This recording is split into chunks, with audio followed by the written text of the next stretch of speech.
इस वक्त पूरा देश कोरोना से परेशान है। कोविड-19 विश्व में कहर बरपा रहा है। कोरोना से बचने के लिए लॉकडाउन व सोशल डिस्टेंसिंग जैसे तरीकों को अपनाया जा रहा है ताकि इस वायरस से छुटकारा पाया जा सके। वहीं वैज्ञानिक और शोधकर्ता कोरोना के इलाज के लिए दवाएं बनाने में लगे हुए हैं और अलग अलग तरीकों से कोरोना संक्रमण से निजात पाने के लिए अपना काम कर रहे हैं। इन्हीं सब के बीच प्लाज्मा थेरेपी के जरिए एक उम्मीद नजर आ रही है। विदेशों के बाद अब भारत इस तकनीक से कोरोना को मात देने के लिए अपने प्रयास करने में जुट गया है। लेकिन प्लाज्मा थेरेपी से ही कोरोना का सटीक इलाज हो सकता है, यह कहना अभी जल्दबाजी होगी। आखिर क्या है प्लाज्मा थेरेपी? प्लाज्मा थेरेपी क्या होती है? यह थेरेपी काम कैसे करती है? इन सब बातों को ध्यान में रखते हुए हमने बात की डॉक्टर अमित गांगुली से। आइए जानते हैं कि आखिर क्या है प्लाज्मा थेरेपी। इस प्लाज्मा थेरेपी को पैसिव इम्यूनिटी भी कहते हैं।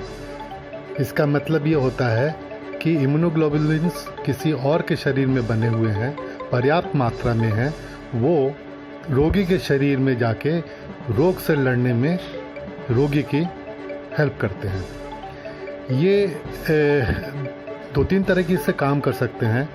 जैसे ये एंटीबॉडीज़ जो है वायरस के सरफेस पे जो एंटीजन है उस पे जाके अटैच हो जाते हैं और एंटीबॉडी एंटीजन रिएक्शन से वायरस का वॉल वो ब्रेक हो जाता है और वायरस बिखर जाता है, जिससे वो इन्फेक्टिव नहीं रहता। दूसरा तरीका यह है कि ये उसके प्रोटीन को इस तरह से चेंज कर देते हैं कि जिससे उसका रिप्लिकेशन नहीं हो पाता, उसका मल्टीप्लिकेशन नहीं हो पाता।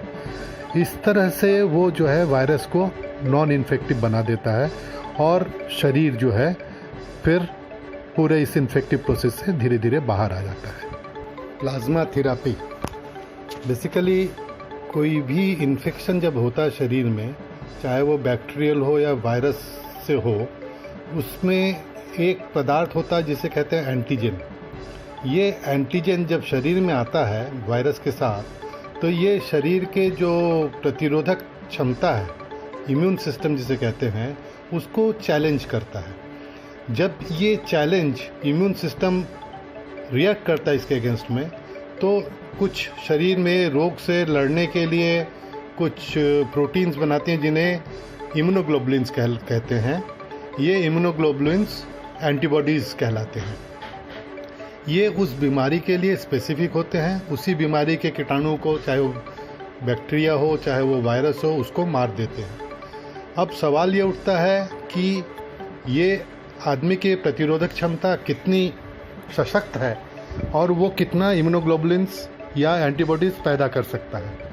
अगर वो सही कंसंट्रेशन में इम्यूनोग्लोबुलिन्स पैदा कर ले शरीर में, तो वो रोग से उभर आता है। ऐसे लोग जो रोग से उभर आते हैं, उनको उनके शरीर में हम मान के चलते हैं प्रतिरोधक क्षमता या एंटीबॉडीज़ काफ़ी पर्याप्त मात्रा में होती है।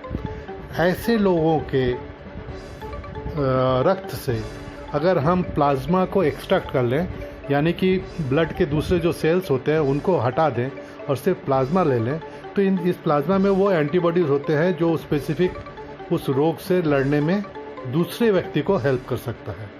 अब दूसरे व्यक्ति वो हैं जो या तो रोग से लड़ने जा रहे हैं, जैसे कि मान लीजिए हेल्थ केयर वर्कर्स हैं, उनको प्रिवेंटिव वे में दिया जा सकता है, या फिर वो लोग जो बहुत ही ख़राब कंडीशन में हैं, जो रोग जिनके खुद के प्रतिरोधक क्षमता बहुत ही कमज़ोर है, जैसे कि मान लीजिए किसी और बीमारी से ग्रसित है, डायबिटीज़ हो सकता है, इम्यूनो कॉम्प्रोमाइज़ हो सकता है किसी और कारण से, जैसे HIV है, या कुछ ऐसे भी रोग होते हैं जिसमें इम्यूनोग्लोबुलिन्स बनते ही नहीं हैं।